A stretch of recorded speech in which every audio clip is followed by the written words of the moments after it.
evidencia es que yo estaba midiendo el poder del amor en números, en evidencia científica.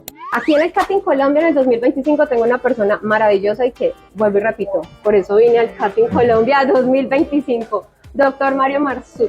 Yo soy el hijo de Anita y José. ¿Está bien? Y que después de más de 25 años estudiando, soy especialista en medicina del dolor en perros y gatos. Ayer en una de las charlas usted habló de algo que suena muy gracioso, pero pues tiene evidencia, ¿no? Pero para que no crean que todo se soluciona así. Sana que sana colita de rana para el dolor. Sí, es muy interesante porque dentro de los mecanismos fisiopatológicos del dolor existe una parte de ese mecanismo que es el mecanismo de conducción y modulación, que se explica a través de una teoría conceptual que habla de compuertas en las fibras sensitivas y que mientras más compuertas se abren, más duele, mientras menos compuertas se abren, menos duele, y que esas compuertas se abren con estímulos dolorosos y que esas compuertas también se cierran con fármacos, por ejemplo, para el dolor, pero también con estímulos contrarios a eso.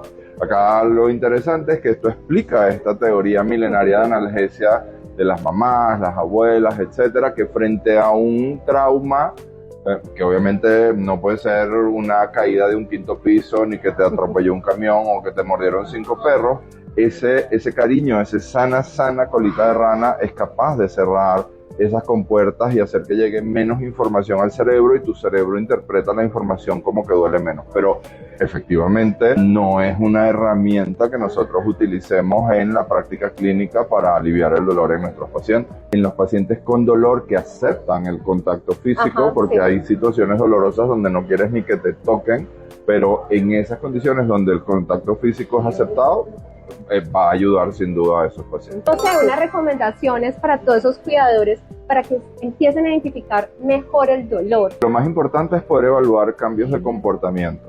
Empezar a ver cosas como que duerme más, que no quiere salir a caminar, que se esconde en el caso de los gatos, que no se acicala en el caso de los gatos, que no puede entrar a la caja de arena, que no se puede subir a la cama. Una parte que es bien importante hoy en día, hablar sobre cannabinoides. Habría que comenzar diciendo que este tema de los cannabinoides no es nuevo, al menos en la historia de la medicina y de la humanidad. Ya los egipcios lo usaban, lo traemos de fábrica, nacemos con sistema endocannabinoide.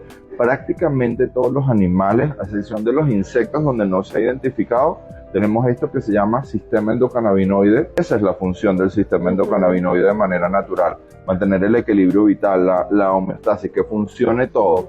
Lo que ocurre cuando esa homeostasis se pierde, ese equilibrio vital se pierde porque tienes una enfermedad como enfermedad articular degenerativa o enfermedad oncológica o inclusive enfermedades emocionales, no es suficiente con lo que hace este sistema, y por eso nosotros comenzamos a utilizar cannabinoides terapéuticos como una opción que se suma a otras cosas que ya estábamos haciendo, y hoy en día hay muchísima evidencia que explica cómo funciona, cuál es su rol y cómo, sobre todo nosotros los médicos veterinarios, lo podemos aprovechar clínicamente en nuestros pacientes.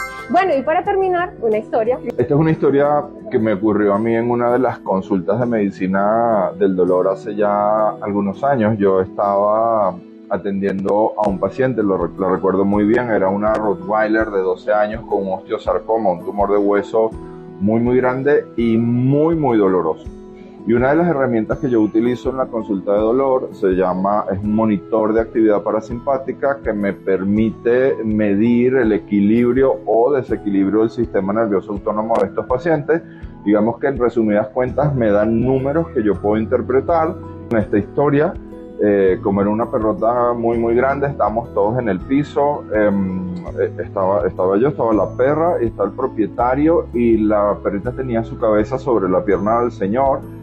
Y el señor le hablaba muy lindo y le decía que no se preocupara, que todo iba a estar bien, que siempre habían estado juntos. Y mi monitor de actividad parasimpática marcaba unos niveles para los cuales yo no tenía explicación científica, es decir, daba unos niveles muy altos.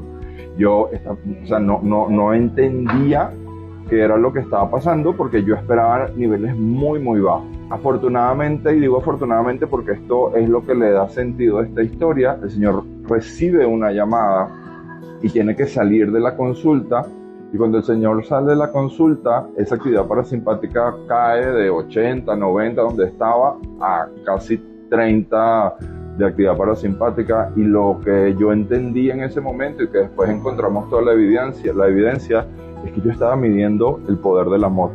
Ay, en números, en evidencia científica. Y obviamente, aunque no puedes estar hablándole toda la vida, pero que sepan que esos actos de amor, de contacto, de generosidad, modulan el sistema nervioso autónomo y al menos por un periodo de tiempo limitado hacen que, a pesar de tener una condición terrible, te puedas sentir mejor. Ay, súper, qué historia tan divina para terminar la entrevista. Mil gracias por haber aceptado la entrevista. Vale. Gracias. Chao. Bye.